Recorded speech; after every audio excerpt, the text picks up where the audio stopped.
petite impertinente! Vous prétendez choquer ce que j'ai résolu? Je n'aurai pas sur vous un pouvoir absolu! Et par cette raison, votre jeune cervelle voudrait régler ici la raison paternelle. Qui de nous deux à l'autre a droit de faire loi? À votre avis, qui de mieux, ou de vous, ou de moi, au sotte, peut juger ce qui vous est utile? Par l'accord bleu, gardez d'échauffer trop ma bile, ou vous pourriez éprouver, sans beaucoup de longueur, si mon bras s'est encore montré quelque vigueur. Votre plus court, Madame la mutine, sera d'accepter sans détour l'époux qu'on vous destine. Et cet époux, ayant 20 000 bons ducats, pour être aimé de vous, doit-il manquer d'appât? Allez, tel qu'il puisse être avec cette somme, je vous suis caution qu'il est très honnête homme. Hélas! Eh bien, hélas, que veut dire ceci? Voyez le bel hélas qu'elle nous donne ici. Quoi? Vous prétendez donc, mon père, que j'oublie la constante amitié que je dois à Lélie? J'aurais tort si sans vous je disposais de moi, mais vous-même, à ses vœux, engageâtes ma foi. Lui fut-elle encore engagée davantage, un autre est survenu dont le bien l'en dégage. Valère, je crois bien, n'est pas de toi chéri, mais s'il ne l'est amant, il le sera mari. Ce gendre doit venir vous visiter ce soir. Manquez un peu, manquez à le bien recevoir. Si je ne vous lui vois faire bon visage, je vous... Je ne veux pas en dire davantage. Soif. Ah, soif.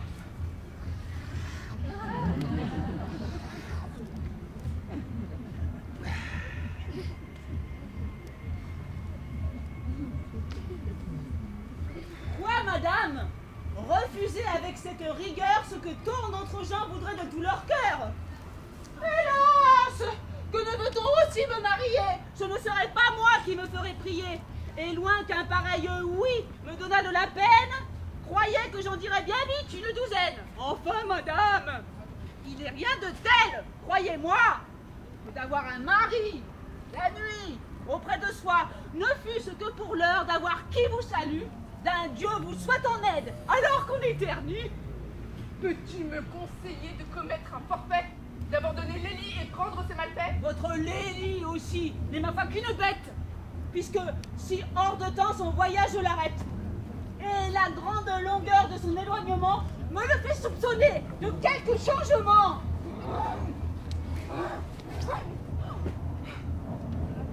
Ne m'accable point par ce triste présage. Et vois attentivement les traits de ce visage. Ils jurent à mon cœur d'éternelles ardeurs. Et je veux croire après tout qu'ils ne sont pas menteurs. Et comme c'est celui que l'art y représente, il conserve avec vous une amitié constante. Il est vrai que ces traits marquent un diamant et que vous avez lieu de l'aimer tendrement. Et cependant il faut... Ah! Soutiens-moi! Madame, mais d'où vous pourrez venir? Oh mon Dieu, et le pomme! Hé! Vite! Oh là, quelqu'un! Qu'est-ce donc? Me voilà. Ma maîtresse se meurt. Ce n'est que cela, mais je croyais tout perdu de crier de la sorte. Approchons pourtant. Madame, êtes-vous morte? Aïe, elle me dit bon. Hélas, daignez me l'apporter. Il y faut du vinaigre et j'en cours à prêter. Ah, elle est froide partout et je ne sais qu'en dire. Approchons-nous pour voir si sa bouche respire. Crac! Ma foi, je ne sais pas, mais j'y trouve encore moi quelques signes de vie. Qu'est-ce que je vois? Mon mari dans ses bras? Mais je m'en vais descendre.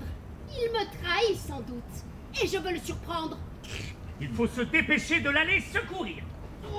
Certes, elle aurait tort de se laisser mourir. Aller en l'autre monde est très grande sottise, tant que dans celui-ci, l'on peut être de mise.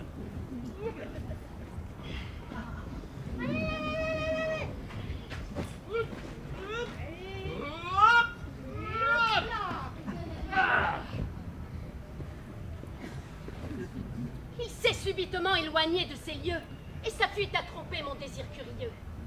Mais de sa trahison, je ne fais plus de doute, et le peu que j'ai vu me la découvre toute.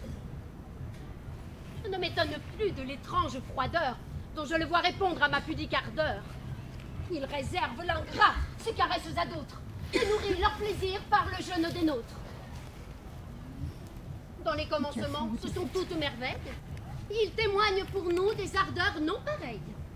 Mais les traîtres bientôt se lassent de nos feux et portent autre part ce qu'ils doivent chez eux. Ah, que j'ai de dépit! Que la loi n'autorise à changer de mari comme on fait de chemise. Cela serait commode. J'en sais telle ici qui, comme moi, ma foi, le voudrait bien aussi.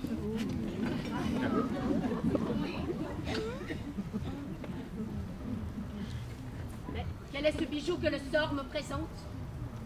L'émail en est fort beau, la gravure est charmante. Ouvrons. On la croyait morte, et ce n'était rien. Il en faut plus qu'autant, elle se porte bien. Mais j'aperçois ma femme. Au ciel, c'est miniature.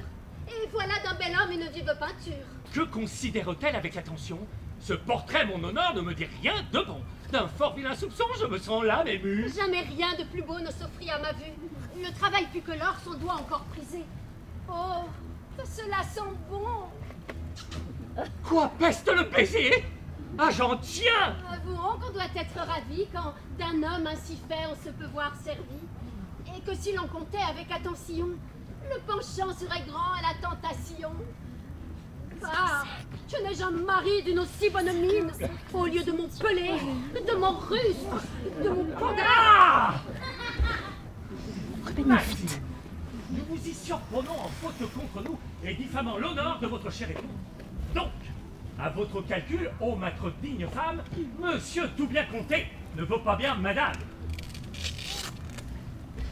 Ce visage aussi propre a donné de l'amour pour qui mille beautés soupirent nuit et jour.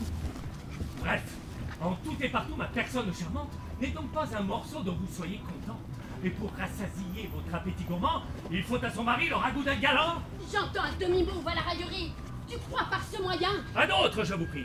La chose est avérée et je tiens dans mes mains un bon certificat du mal dont je me plains. Mon courroux n'a déjà que trop de violence, sans le charger encore d'une nouvelle offense. Écoute, ne crois pas retenir mon bijou et songe un peu. Je songe à te rompre le cou, que ne puis-je aussi bien que je tiens la copie, tenir l'original. Pourquoi? Pour rien, mamie. 12 objets de mes vœux, j'ai grand tort de crier, et mon fond de vos dons vous doit remercier. Oh. Le voici, le mignon de couchette, le malheureux tison de ta flamme secrète, le drôle avec lequel... Avec lequel, poursuivre? Avec lequel, te dis-je?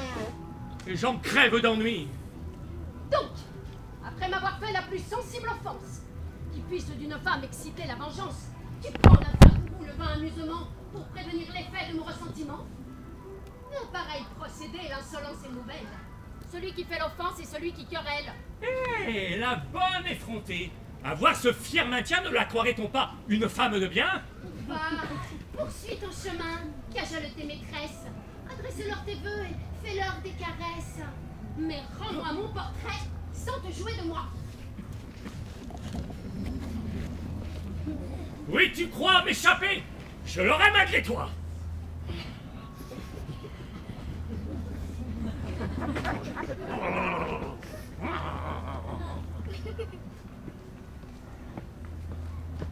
Enfin! Oh! Oh!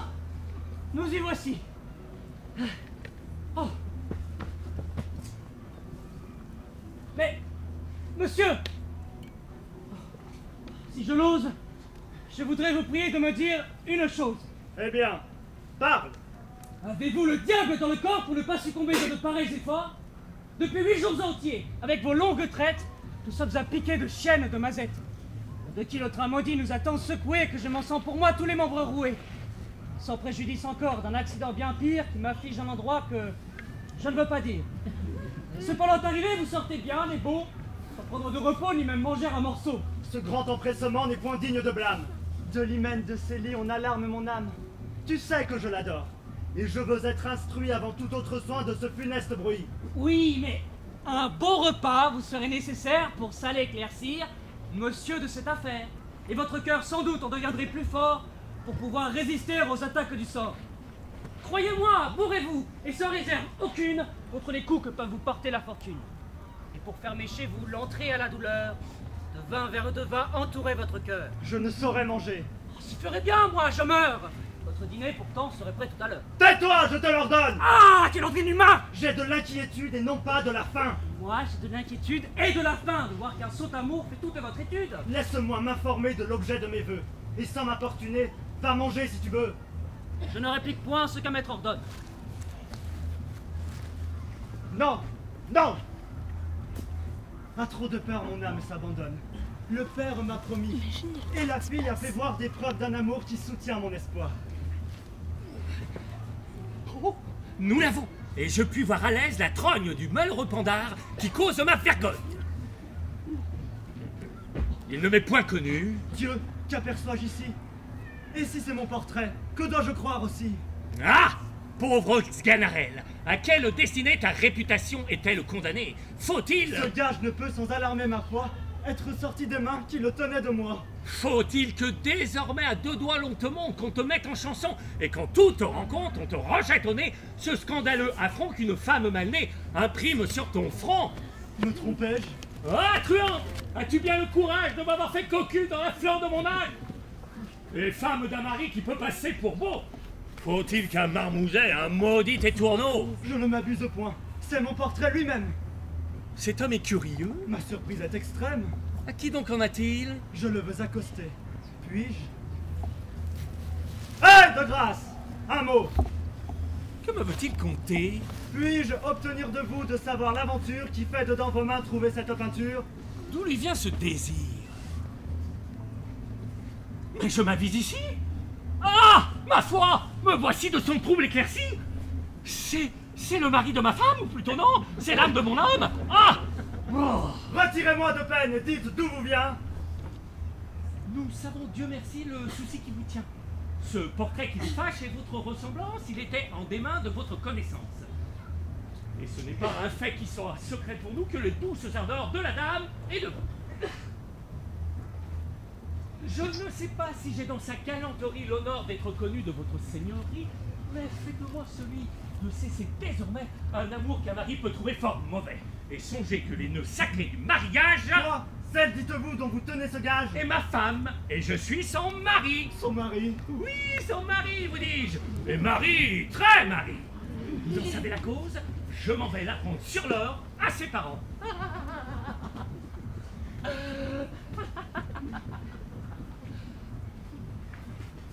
Ah! Que viens-je d'entendre? On me l'avait bien dit, et que c'était de tous l'homme le plus mal fait qu'elle avait pour époux. Ah! Quand 1000 serments de ta bouche infidèle ne m'auraient pas promis une flamme éternelle, ingrate et quelque bien. Mais ce sensible outrage, se mêlant aux travaux d'un assez long voyage, me donne tout à coup un choc si violent que mon cœur devient faible et mon corps chancelant. Ah! Malgré moi, mon perfide! Hélas, quel mal vous presse? Je vous vois prêt, monsieur, à tomber en faiblesse. C'est un mal qui m'a pris assez subitement. Je crains ici pour vous l'évanouissement.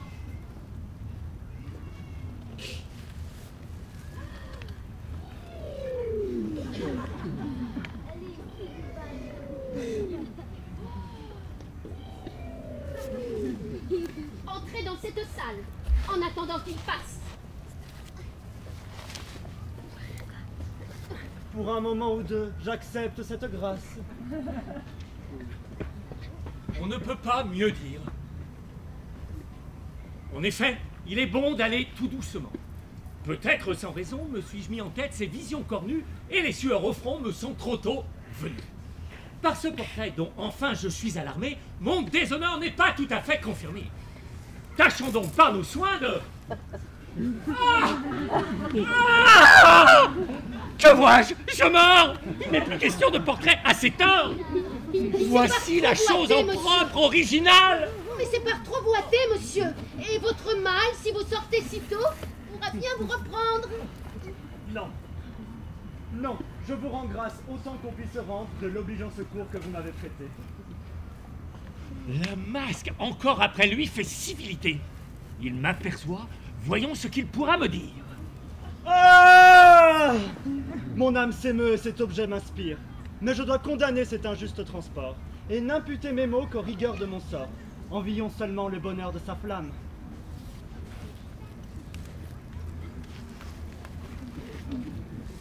Oh, trop heureux d'avoir une aussi belle femme!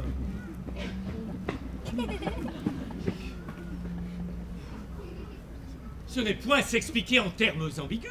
Cet étrange propos me rend aussi confus que s'il m'était venu des cornes à la tête. Allez! Ce procédé n'est pas du tout honnête! Quoi? Lily apparut tout à l'heure devant mes yeux. Qui pouvait me cacher son retour en ces lieux? Oh, trop heureux d'avoir une si belle femme! Malheureux, bien plutôt, de l'avoir, cette infâme, dont le coupable, feu trop bien vérifié, sans respect ni demi, nous a cocufiés. Celui qui maintenant vers vous est venu et qui vous a parlé, d'où vous est-il connu? Hélas, ce n'est pas moi qui le connais, madame, c'est ma femme. Quel trouble agite ainsi votre âme? Ne me condamnez point d'un deuilleur de saison et laissez-moi pousser des soupirs à foison.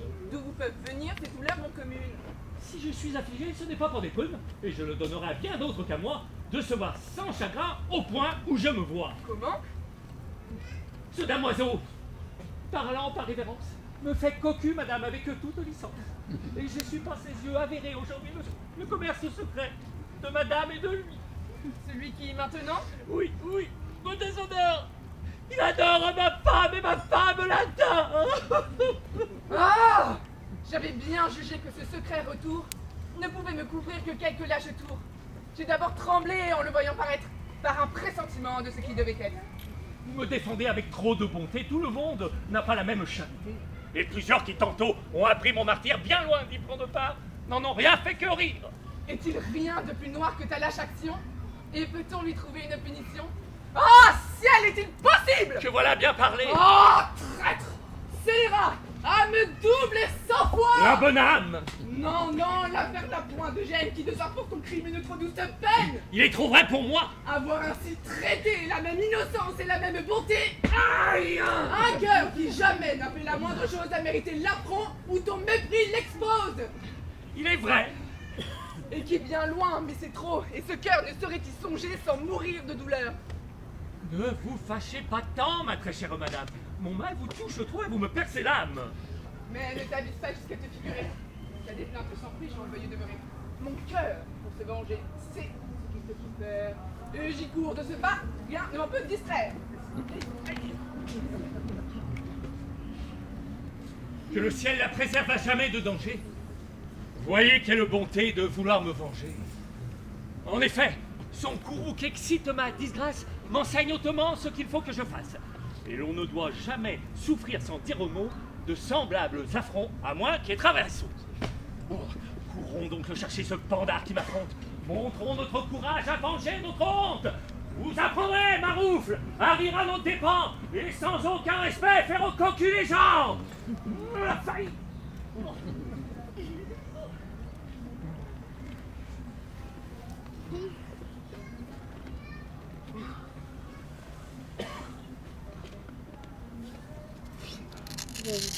Doucement.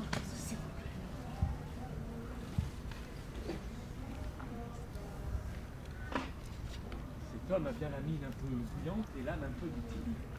Il pourrait bien, mettant affront dessus affront, charger de poids mon front comme il a fait mon dos. Je hais de tout mon cœur les hommes colériques et porte grand amour aux hommes pacifiques. La bière est un séjour par trop mélancolique et trop malsain pour ceux qui craignent la comédie. Et quant à moi, je trouve, ayant tout compassé, qu'il vaut mieux encore être cocu que trépassé. Quel mal cela fait-il? La jambe en devient-elle plus tortue après tout et la taille moins belle? Des actions d'autrui, l'on nous donne le blâme. Si nos femmes, sans nous, ont un commerce infâme, il faut que tout le mal tombe sur notre dos. Elles font la sottise et nous sommes les sots. C'est un vilain abus, et les gens de police nous devraient bien régler une telle injustice. Moquons-nous de cela, méprisons les alarmes et mettons sous nos pieds les soupirs et les larmes. Si ma femme a failli, qu'elle pleure bien fort, et pourquoi m'en pleurer, puisque je n'ai point tort. On m'appellera sot de ne me venger pas, et je le serai fort de courir au trépas.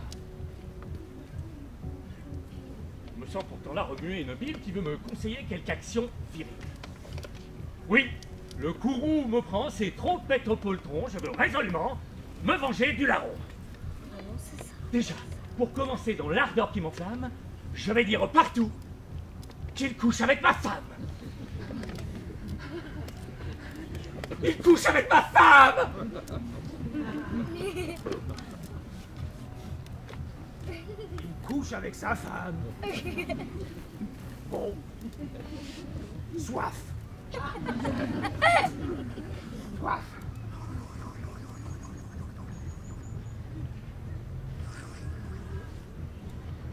Oui, oui, je veux bien subir une si juste loi.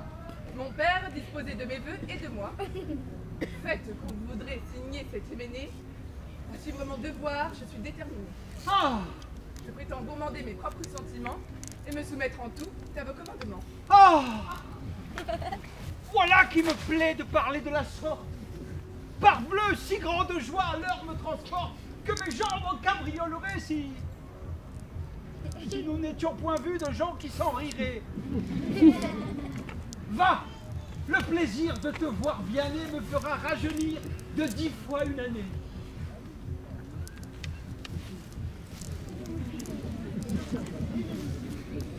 Ce changement m'étonne. Et lorsque tu sauras par quel motif j'agis, tu m'en estimeras. Cela pourrait bien être. Apprends donc que Lélie a pu blesser mon cœur par une perfidie, qu'il était en ces lieux sans... Mais il vient à nous. Avant que pour jamais je m'éloigne de vous, je veux vous reprocher au moins en cette place. Quoi? Me parler encore? Avez-vous cette audace? Il est vrai qu'elle est grande, et votre choix est tel qu'à vous rien reprocherez, je serai criminel. Vivez, vivez contente et bravez ma mémoire avec le digne époux qui vous comble de gloire. Aïe! Oui, traître, j'y veux vivre, et mon plus grand désir, ce serait que ton cœur en eût du déplaisir. Ah! Ah! Qui rend donc contre moi ce courroux légitime? Quoi? Aïe! Tu fais le surpris et demande ton crime! Guerre! Guerre mortelle à ce larron d'honneur qui, sans miséricorde, a souillé notre honneur! Tourne les yeux sans me faire répondre! Ah, je vois. Cet objet suffit pour te confondre! Mais pour vous obliger bien plutôt à rougir. Ma colère à présent est en état d'agir. Dessus ces grands chevaux est monté mon courage, et si je le rencontre, on verra du carnage. Oui, j'ai juré sa mort, rien ne peut l'empêcher. Au beau milieu du cœur, il faut que je lui donne.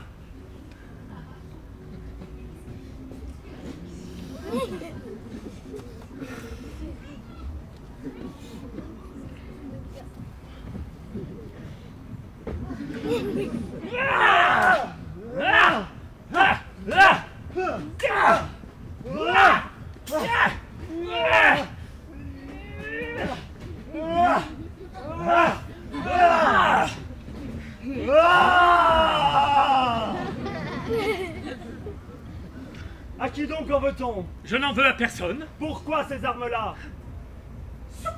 C'est un habillement que j'ai pris pour la pluie. Oh, quel contentement j'aurais à le tuer.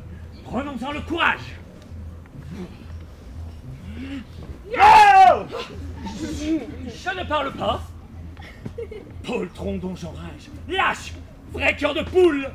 Il t'en veut dire assez! Cet objet dont tes yeux nous paraissent blessés! Oui, je connais par là que vous êtes coupable de l'infidélité la plus inexcusable. Qui jamais d'un amant puisse outrager la foi? Que n'ai-je un peu de cœur? Ah! Cesse devant moi, traître de ce discours! L'insolence cruelle! Pou! Sganarelle, tu vois qu'elle prend ta querelle. Courage, mon enfant. Sois un peu vigoureux. Là, hardi, tâche à faire un effort généreux en le tuant, tandis qu'il tourne le derrière.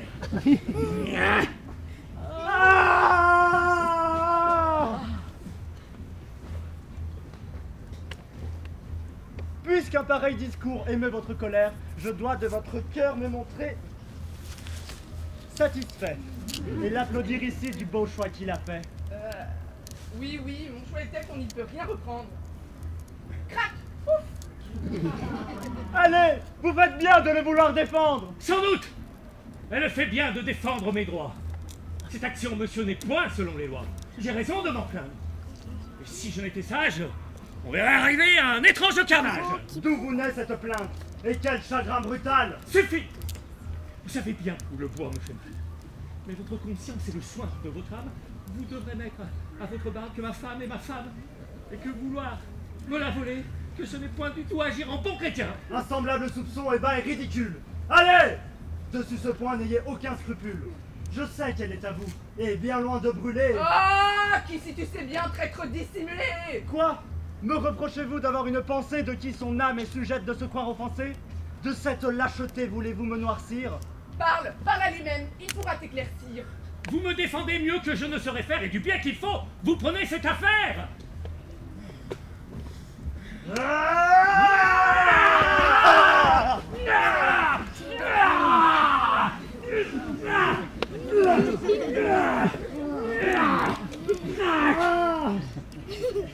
Je ne suis point d'humeur à vouloir contre vous faire éclater madame un esprit trop jaloux.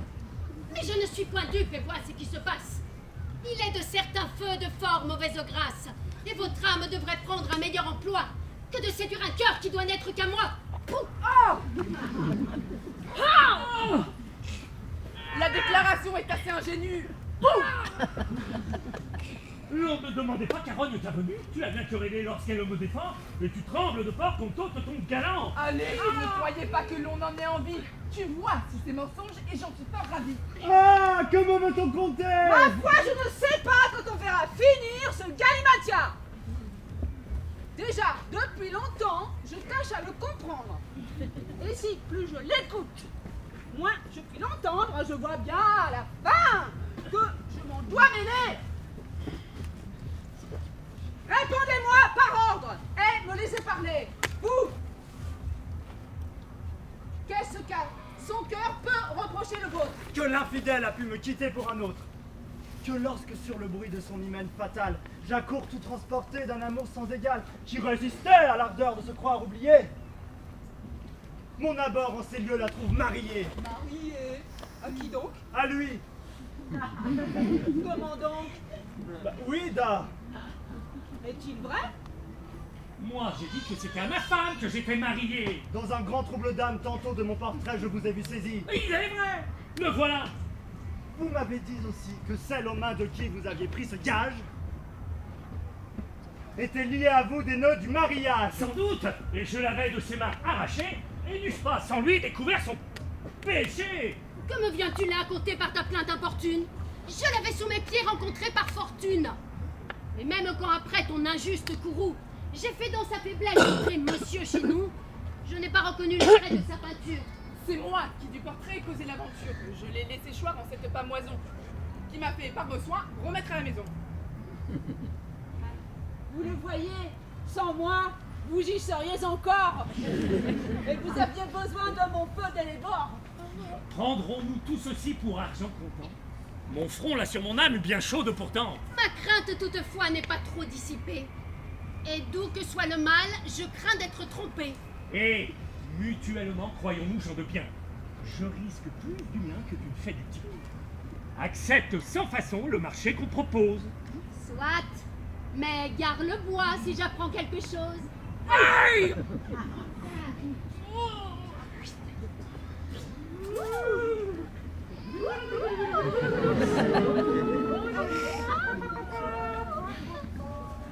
Ah, Dieu, s'il est ainsi, qu'est-ce donc que j'ai fait? Je dois de mon courroux appréhender les faits.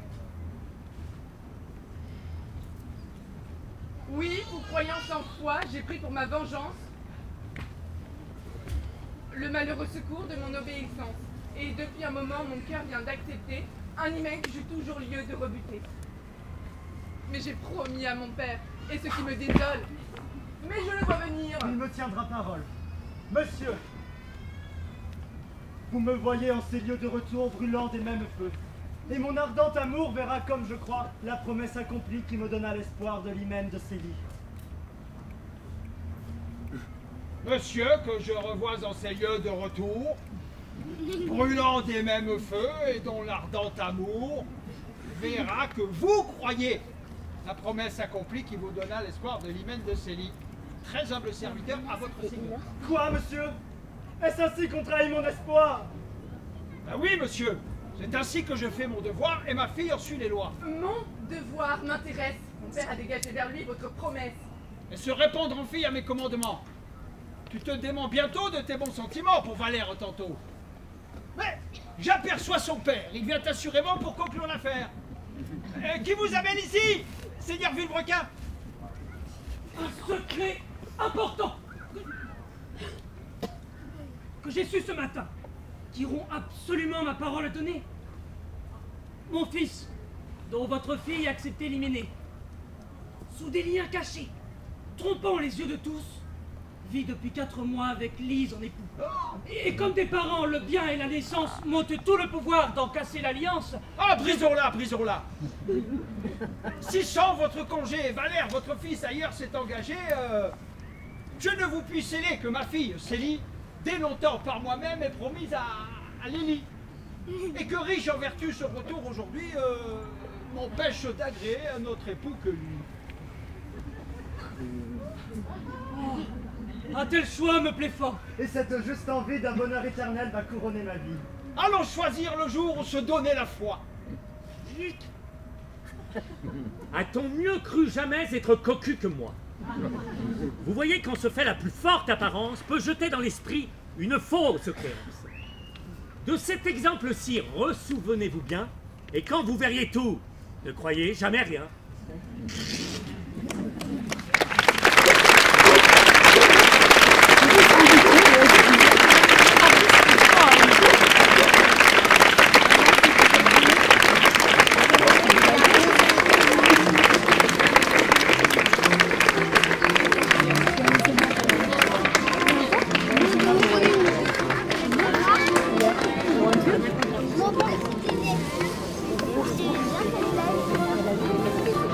Did you understand? Oui. The first one is the second one.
Là, on a...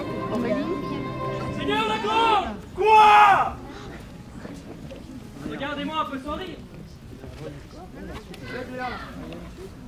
Que pensez-vous de notre visite? Êtes-vous fort satisfait? À votre avis, avons-nous le sujet de l'être tous deux? Pas tout à fait, à dire vrai. Pour moi, je vous avoue que j'en suis tout scandalisé. A-t-on jamais vu, dites-moi, ce bec provincial faire plus les renchéries de celle-là? Et 2 hommes, traités avec plus de mépris que nous, à peine ont-ils pu se résoudre à nous faire jeûner des ciels. Eh, ne m'avouerez-vous pas enfin que quand nous aurions été les dernières personnes du monde, on ne pouvait nous faire pis qu'elles ont fait? Il me semble que vous prenez la chose fort à cœur. Sans doute, joli franc, et de telle façon que je veux me venger de cette impertinence. En un mot, c'est un ambigu, de précieuse et de coquette de la personne. Mais je vois que tu peut-être pour en être bien reçu. Et si vous m'en croyez, nous leur jouerons tous deux une pièce qui leur fera voir leur sottise et pourra leur apprendre à connaître un peu mieux leur monde. Et comment encore? J'ai un certain valet nommé Mascarille, qui passe au sentiment de beaucoup de gens à la manière du bel esprit, car il n'y a rien d'un meilleur marché que le bel esprit maintenant. Eh bien, qu'en prétendez-vous faire? Ce que j'en prétends faire, il faut. Mais sortons d'ici auparavant. Eh bien, avez-vous vu ma nièce et ma fille? Les affaires iront-elles bien? Mais quel est le résultat de cette visite? C'est une chose que vous pourriez mieux apprendre d'elle que de nous. Tout ce que nous pouvons vous dire, c'est que nous vous rendons grâce de la faveur que vous nous avez faite et demeurons votre humble serviteur.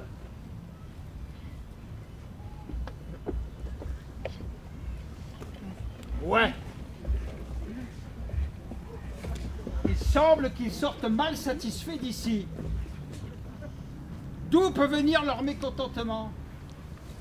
Il faut voir un peu ce que c'est. Voilà! Que désirez-vous, messieurs? Où sont vos maîtresses? Dans leur cabinet. Que font-elles? De la pommade pour les lèvres. Oh, c'est trop pommadé, dites-leur qu'elles descendent. Ces pandardes-là, avec leur pommade, ont, je pense, envie de me ruiner. Je ne vois partout que Plan 2, les Virginales et mille autres brimboriaux que je ne connais point. Elles ont usé, depuis que nous sommes ici, le lard d'une douzaine de cochons pour le moins. Et 4 valets vivraient tous les jours des pieds de moutons qu'elles emploient.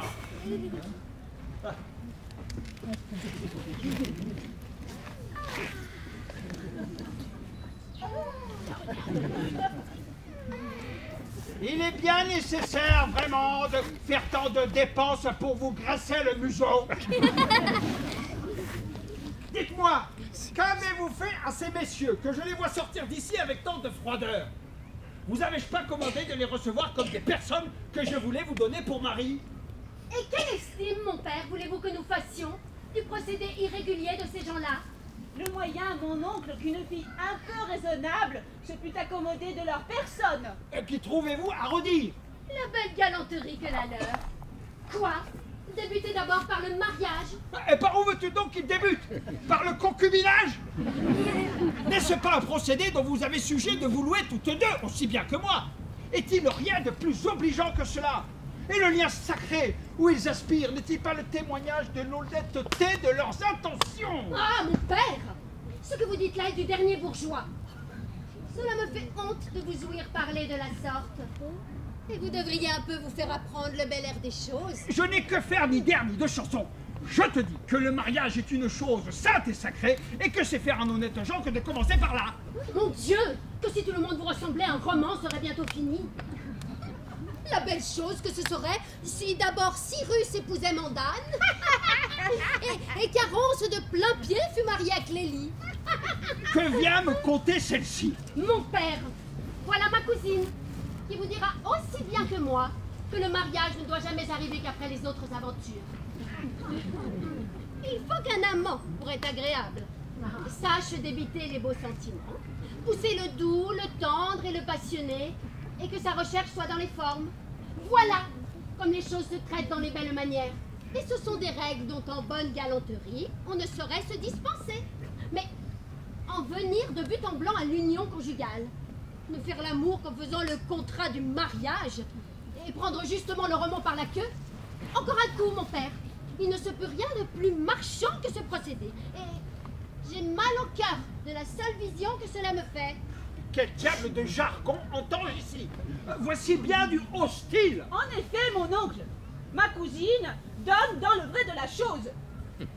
Le moyen de bien recevoir des gens tout à fait incongrus en galanterie. Je m'en vais gager qu'ils n'ont jamais vu la carte de tendre et que billets doux, petits soins, billets galants sont des terres inconnues pour eux. J'ai remarqué encore que leurs rabats ne sont pas de la bonne faiseuse et il s'en faut plus d'un demi-pied que leur haut de chose ne soit pas assez large. Je pense qu'elles sont folles toutes deux et je ne peux rien comprendre à ce baragouin. 14, et vous, Madelon? Oh, de grâce, défaites-vous de ces noms étranges et nous appeler autrement. Comment ces noms étranges? Ne sont-ce pas vos noms de baptême? Oh mon Dieu, que vous êtes vulgaire. Pour moi, un de mes étonnements, c'est que vous ayez pu faire une fille si spirituelle que moi. A-t-on jamais parlé dans le beau style de Catos, ni de Magdelon? Et ne m'avouerez-vous pas que ce serait assez d'un de ces noms pour décrier le plus beau roman du monde? Encore un coup, je n'entends rien à toutes ces manières, mais je n'entends pas que vous ayez d'autres noms que ceux qui vous ont été donnés par vos parrains et marraines. Il est vrai, mon oncle, qu'une oreille un peu sensible pâtit furieusement d'entendre prononcer ces mots-là. Et le nom de Polyxène, qu'a choisi ma cousine, et celui d'Aminte, que je me suis donné, ont une grâce qu'il faut que vous demeuriez d'accord. Encore un coup. Je l'ai déjà dit, mais je le redis. Je n'entends pas que vous ayez d'autres noms que ceux qui vous ont été donnés par vos parrains et marraines. Et pour ces messieurs dont il est question, je connais leur famille et leurs biens, et je veux résolument que vous vous disposiez à les recevoir pour mari. Je me lasse de vous avoir sur les bras. La garde de deux filles est une charge un peu trop pesante pour un homme de mon âge. Pour moi, mon oncle, je trouve le mariage une chose tout à fait choquante. Comment peut-on souffrir la pensée de coucher contre un homme vraiment nu? Souffrez que nous prenons un peu haleine parmi le beau monde de Paris. Laissez-nous faire à loisir le tissu de notre roman et n'en pressez point tant la conclusion. Il n'en faut point douter, elles sont achevées. Encore un coup. Je n'entends rien à toutes ces balivernes. Je veux être maître absolu. Et pour trancher toutes sortes de discours. Ou vous serez mariés toutes deux avant qu'il soit peu. Ou ma foi, vous serez religieux. J'en fais un beau serment. Mon Dieu, ma chère, que ton père a la forme enfoncée dans la matière, que son intelligence est épaisse, qu'il fait sombre dans son âme. Que veux-tu, ma chère? J'en suis en confusion pour lui. J'ai peine à me persuader que je puisse être véritablement sa fille. Et je crois que quelque aventure, un jour, me viendra développer une naissance plus illustre. Je le croirais bien. Il y a toutes les apparences du monde. Et pour moi, quand je me regarde aussi... Voilà un laquais qui demande si vous êtes d'Ologie et dit que son maître vous veut venir voir. Apprenez, sotte, à vous énoncer moins vulgairement. Dites, voilà un nécessaire qui demande si vous êtes en commodité d'être visible. Dame, je n'entends point le latin et j'ai pas appris comme vous. Oh, l'impertinente, le moyen de souffrir ceci. Et qui est-il, le maître de ce laquais? Il me l'a nommé le marquis de Mascaret. Qui, ma chère, un marquis? Oui, allez lui dire que nous sommes prêtes. Faites-le rentrer ici dedans. C'est sans doute un bel esprit qui aura ouï parler de nous. Assurément, ma chère. Il faut le recevoir dans cette salle basse. Ajustons un peu nos cheveux au moins. Clic, clic. Et soutenons notre réputation. Vite! Venez nous tendre ici dedans le conseiller des grâces. Par ma foi, je ne sais pas quelle bête c'est là. Faut parler chrétien si vous voulez que je vous entende. Apportez-nous le miroir, ignorante que vous êtes. Et gardez-vous bien d'en salir la glace par la communication de votre image.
Là!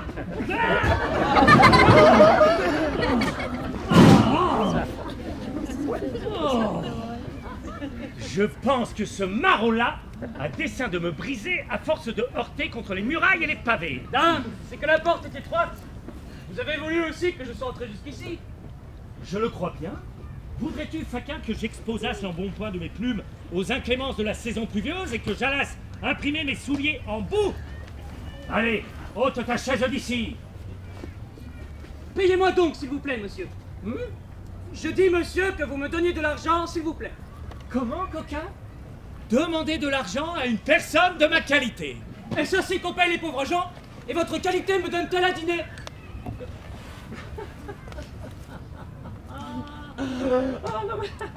Je t'apprendrai à te connaître. Cette canaille-là s'ose à jouer à moi. Ça, payez-moi vitement. Quoi? Je dis, monsieur, que je vais avoir de l'argent tout à l'heure. Il est raisonnable. Ah, vite donc. Tiens, voilà pour toi. Tiens. Alors, es-tu content? Non, je suis pas content, vous m'avez donné un soufflet. Doucement. Tiens, voilà pour le soufflet. On obtient tout de moi quand on s'y prend de la bonne façon. Reviens me prendre tantôt pour aller au Louvre au petit coucher.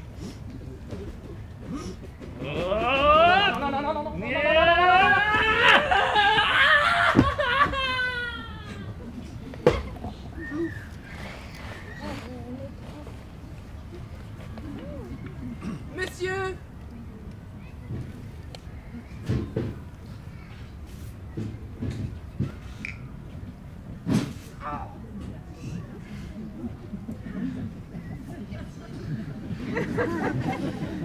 Voilà mes maîtresses qui vont venir tout à l'heure. Qu'elle ne se presse point. Je suis ici posté commodément pour attendre.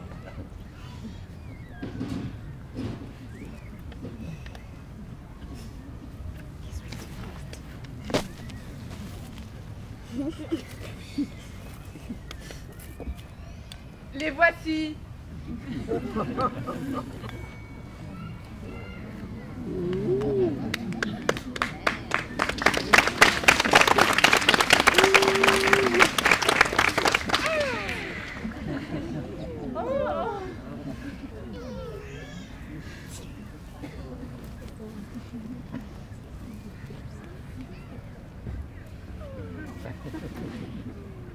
Mesdames, vous serez sans doute surprises de l'audace de ma visite.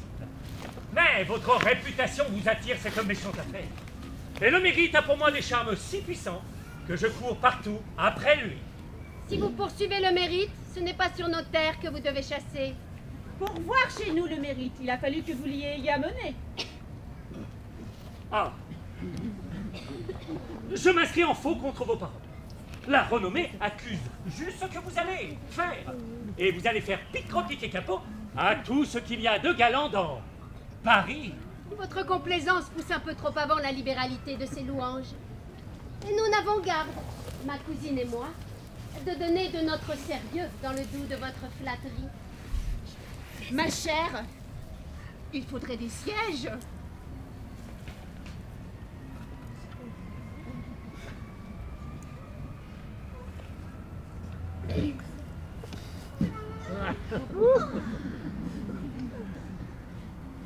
Mais au moins y a-t-il sûreté ici pour moi?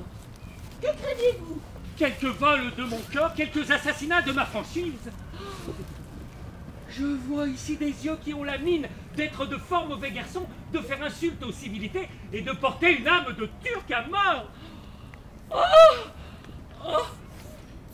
Comment diable qu'on les abroche? Ils se mettent sur leur garde meurtrière. Par ma foi, je m'en défie et je m'en vais gagner au pied où je veux caution bourgeoise qui me feront point de mal. Ma chère, c'est le caractère enjoué. Je vois bien que c'est un Hamilcar. Ne craignez rien. Nos yeux n'ont point de mauvais dessein. Et votre cœur peut dormir en assurance sur leur prud'homme. Mais, de grâce, monsieur, ne soyez pas inexorable à ce fauteuil qui vous tend les bras il y a un quart d'heure. Contentez un peu l'envie qu'il a de vous embrasser.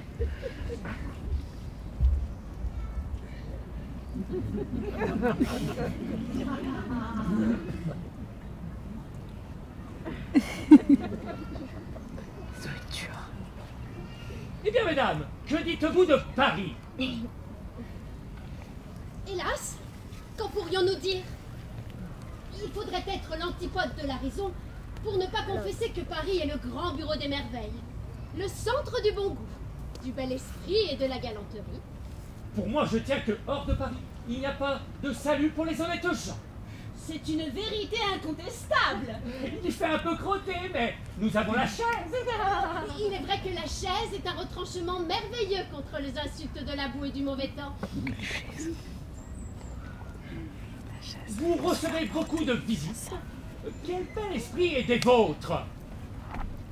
Hélas, nous ne sommes pas encore connus, mais nous sommes en passe de l'être.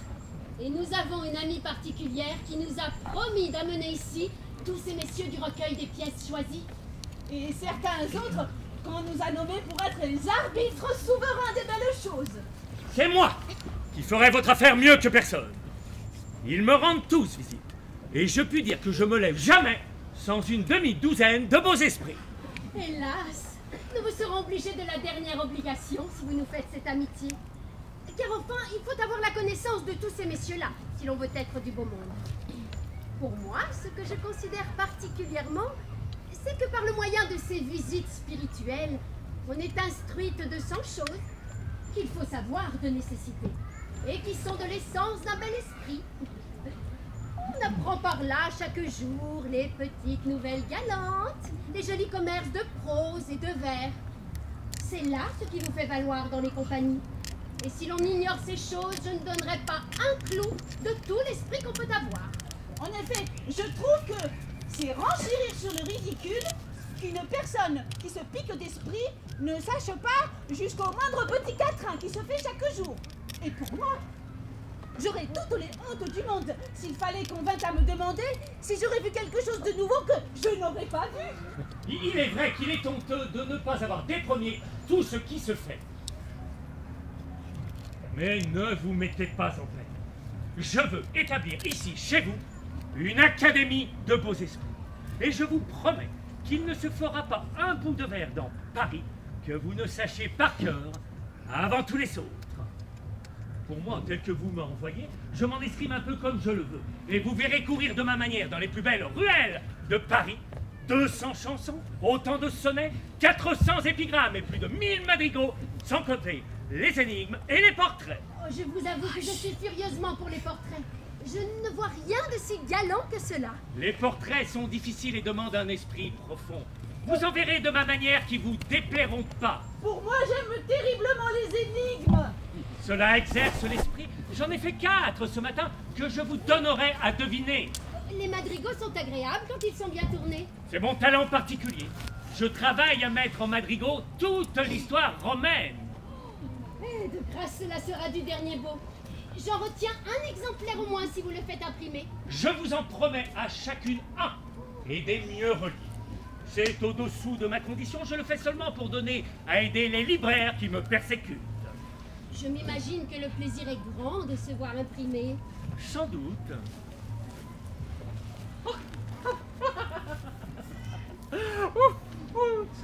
Mais à propos, il faut que je vous dise un impromptu que je fis hier chez une duchesse de mes amies que je fus visiter. Car je suis diablement fort en impromptu. L'impromptu est justement la pierre de touche de l'esprit. Écoutez donc. Nous y sommes de toutes nos oreilles. Oh, oh, je n'y prenais pas garde. Tandis que ça me faisait à mal, je vous regarde.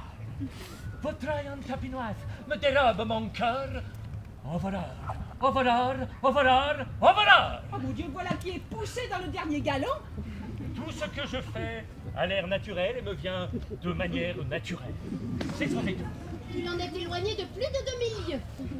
Mais, avez-vous remarqué ce commencement? Hein?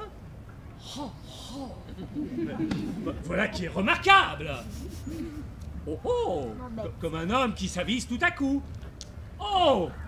Oh! La surprise! Oh oui, je trouve ce Admirable. Il me semble que cela ne soit rien. Ah mon Dieu, que dites-vous? Ce sont de ces sortes de choses qui ne se peuvent payer. Sans doute, et j'aimerais mieux avoir fait ce qu'un poème épique. Dieu, vous avez le goût bon. Je ne l'ai pas tout à fait mauvais. Mais n'admirez-vous pas aussi? Et n'y prenez pas garde. Je n'y prenais pas garde. Je ne m'en apercevais pas. Façon de parler naturelle, je n'y prenais pas garde. Tandis que fendait à mal, tandis qu'innocemment, sans malice, comme un pauvre mouton, je vous regarde. Je vous regarde. Je m'amuse à vous observer, je vous contemple, je vous observe. Votre œil en tapinoise. Que vous semble de ce mot? Tapinoise, n'est-il pas bien choisi? Oh, tout à fait bien. Tapinoise, en cachette. Il semble que ce soit le chat qui veuille attraper les souris. Il ne se fait rien de mieux. Me délabe mon cœur, me l'emporte mon ami. Un voleur, un voleur. Ne diriez-vous pas que c'est un homme qui crie et court après un voleur pour le faire arrêter? Un voleur, un voleur. Il faut avouer que cela a un tour spirituel et galant. Il faut que je vous dise l'air que j'ai fait dessus. Vous avez appris la musique? Moi, point du tout. Comment donc cela se peut-il? Les gens de qualité savent tout, sans jamais rien avoir appris. Assurément, ma chère. Écoutez, si vous trouvez l'air à votre goût. La la la la la la la la la. La brutalité de la saison a furieusement outragé la délicatesse de ma voix, mais il n'importe, c'était la cavalière. Je n'y prenais pas garde, tandis que sans songer à Voilà un air passionné, est-ce qu'on n'en meurt point? Oh, Il y a de la chromatique là-dedans. mais comment trouvez-vous la musique, le chant et la pensée? Hein? Au voleur! Comme un homme qui s'écrie tout à coup. Au voleur! Comme une personne essoufflée. Oui, c'est là savoir le fin des choses. Le grand fin, le fin du fin. Ah, tout est merveilleux, je vous assure. Je suis enthousiasmée de l'air et des paroles. Ah, tout ce que je fais à l'air cavalier, cela ne sent point le pédant. Il en est éloigné de plus de demi-lieue.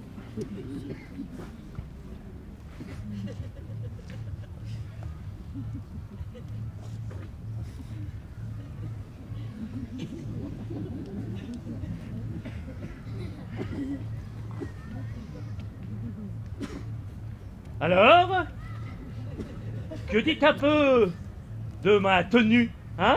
La trouvez-vous congruente à la bille? Tout à fait bien. Bah alors, et mes plumes? Mes canons, comment les trouvez-vous? Furieusement bien, c'est perdrigent tout pur. Ah bien, et les rayures? Tout à fait bien. Je puis me vanter au moins qu'ils ont un grand quartier, plus que tout ce qu'on fait. Il faut avouer que je n'ai jamais vu porter si haut l'élégance de l'ajustement. Attachez un peu sur ces gants la réflexion de votre odorat. Oh, ils sentent terriblement bon. Je n'ai jamais respiré une odeur mieux conditionnée. Et celle-là? Elle est tout à fait de qualité. Le sublime en est touché délicieusement. Vous ne me dites rien de mes plumes, comment les trouvez-vous? Effroyablement belle. Oh! Et savez-vous que le brun me coûte 1 louis d'or? Pour moi, j'ai cette manie de vouloir donner dans tout ce qu'il y a de plus beau. Je vous assure que nous sympathisons, vous et moi. J'ai une délicatesse furieuse pour tout ce que je porte. Et jusqu'à mes chaussettes. Oh, je ne puis rien supporter qui ne soit de la bonne ouvrière. Aïe, aïe, aïe, doucement, mesdames, Dieu me damne. C'est fort mal amusé, j'ai à me plaindre de ce procédé. Cela n'est pas honnête. Il faut avouer qu'il dit les choses d'une manière particulière. Il a un tour admirable dans l'esprit. Vous avez plus de peur que de mal. Votre cœur crie avant qu'on l'écorche. Comment diable? Il est écorché depuis la tête jusqu'aux pieds. Oh! Madame! On demande à vous voir. Qui? Le vicomte de Jodelet. Le vicomte de Chaudelet? Oui, monsieur. Le connaissez-vous? C'est mon meilleur ami. Faites-en très vitement. Il y a quelque temps que nous nous sommes vus, mais je suis ravi de cette aventure.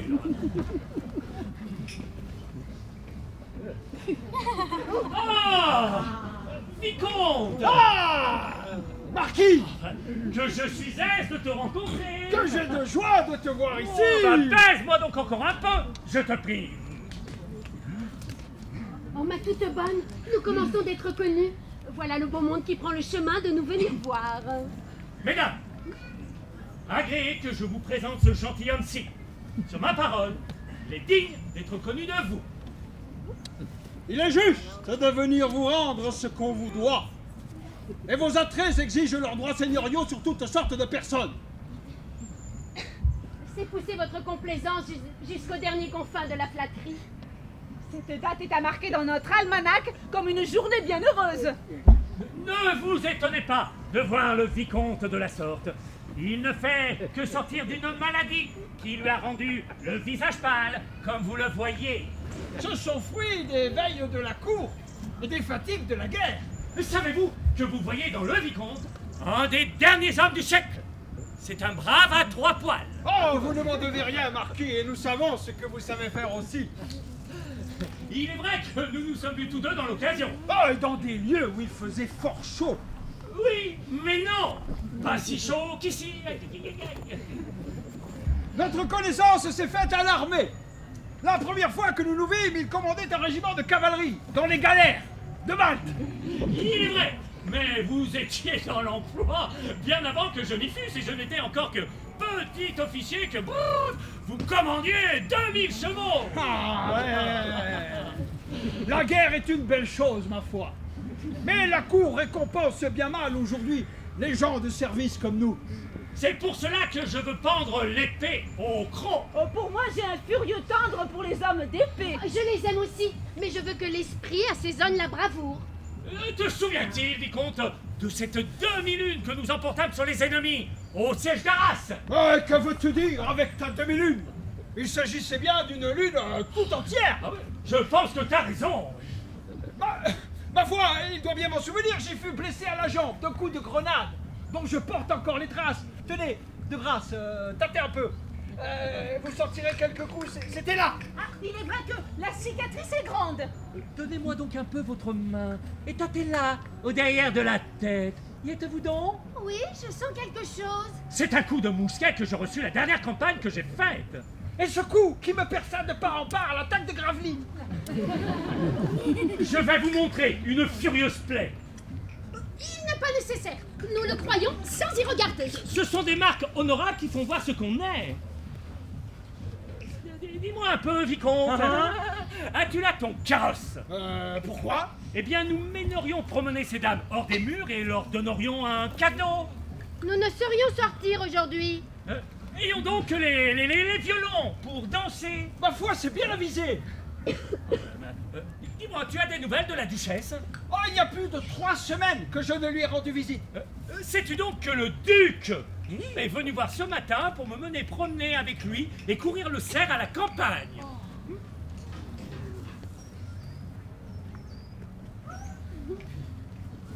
Voici nos amis qui viennent. Mes chers amis, nous vous demandons pardon. Ces messieurs ont eu la fantaisie de nous donner les armes des pieds. Et nous vous avons envoyé quérir pour remplir les vides de notre assemblée. Ce n'est ici qu'un bal à la hâte. Mais un de ces jours, nous vous en donnerons un dans les forts. Les violons sont-ils venus? Oui, monsieur, ils sont ici.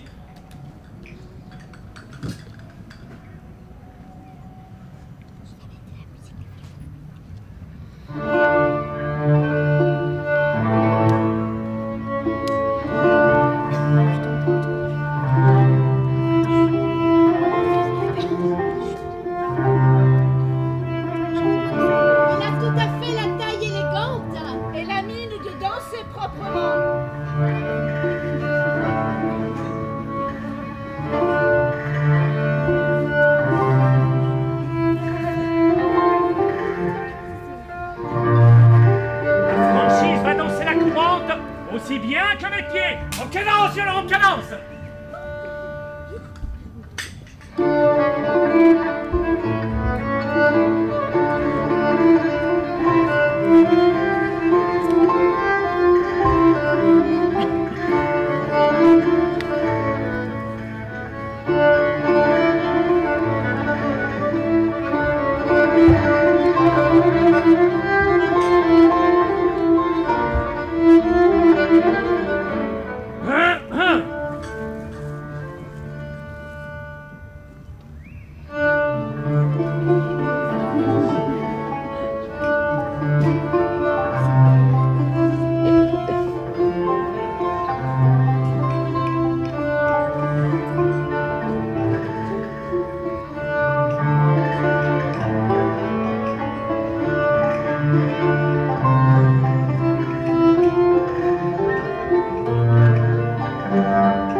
nous vous cherchons. Aïe!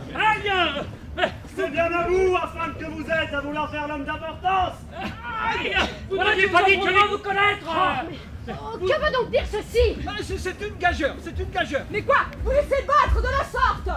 Mon Dieu, mais je n'ai pas voulu faire semblant de rien, car je suis violent et je me serais emporté. Endurer un affront comme celui-ci, en notre présence? Mais ce n'est rien, il y a longtemps que nous sommes amis, et on va pas se piquer pour si peu de choses.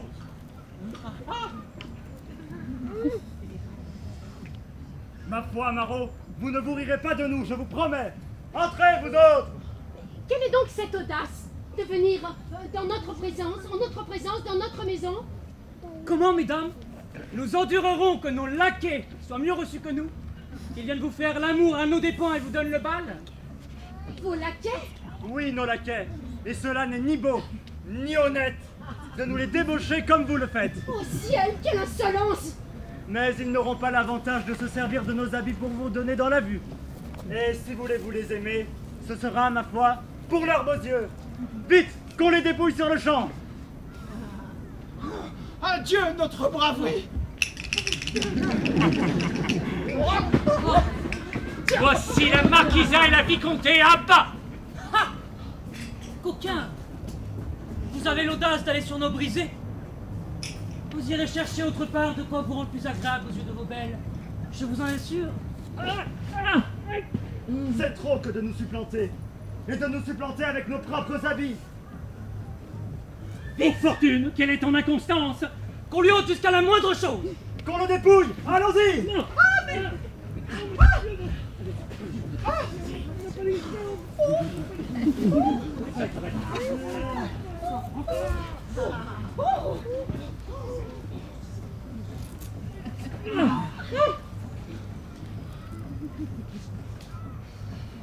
Maintenant, mesdames, en l'état qu'il est, vous pouvez continuer vos amours avec lui autant qu'il vous plaira. Nous vous laissons toutes sortes de libertés pour cela. Et nous vous protestons, monsieur et moi, que nous n'en serons aucunement jaloux. Oh, quelle confusion! Ah, je crève de dépit! Ah, coquine que vous êtes! Vous nous mettez dans de bons dardois à ce que je vois. Et je viens d'apprendre de belles affaires, vraiment, de ces messieurs qui sortent. Oh, mon père, c'est une pièce sanglante qu'ils nous ont faite. Oui, c'est une pièce sanglante, mais qui est un effet de votre impertinence. Ils se sont ressentis du traitement que vous leur avez fait. Et cependant, malheureux que je suis, il faut que je boive l'affront. Ah, je jure que nous en serons vengés, ou que je mourrai en la peine. Et toi, Marot, oses-tu te tenir ici après ton insolence?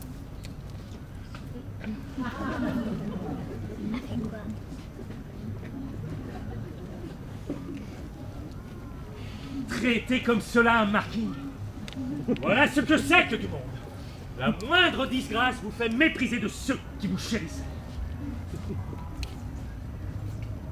Allons chercher fortune autre part, car je vois qu'on n'aime ici que la vaine apparence et qu'on n'y considère point la vertu toute nue.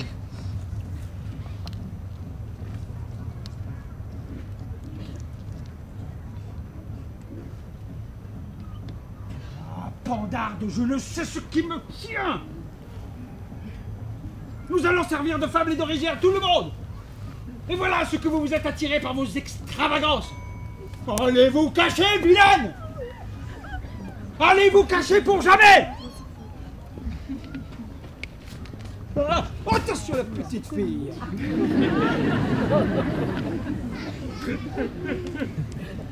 Et vous, qui êtes cause de leur folie, sotte billevesée, pernicieux amusement d'esprit oisif, romans, vers, chansons, sonnets et sonnettes, puissez-vous être à tous les diables!